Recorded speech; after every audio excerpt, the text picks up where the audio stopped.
নমস্কার বন্ধুরা, আমি সুদীপ্ত বলছি। আজকের ভিডিওতে সকলকে স্বাগত জানাই। আজকের ভিডিওতে আলোচনা করব এমপি সদস্যরা যারা লোকসভা এবং রাজ্যসভায় থাকেন তাদের মেম্বার অফ পার্লামেন্ট অ্যাক্ট 1954 এর অধীনে সরকার কী কী অ্যালাওয়েন্স দিয়ে থাকে।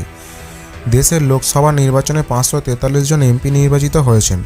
তাদের ওপর কেন্দ্র সরকার কত টাকা ব্যয় করেন তা শুনলে আপনারা অবাক হবেন। যদি একটি ওভারভিউ দেখা যায় তাহলে কেন্দ্রীয় সরকার প্রায় প্রতিটি এমপি সদস্যের পেছনে প্রতি মাসে 2,70,000 টাকা ব্যয় করেন। তাহলে আসুন এই আর্থিক পরিমাণের একটা বিশ্লেষণ দিই আজকের ভিডিওতে।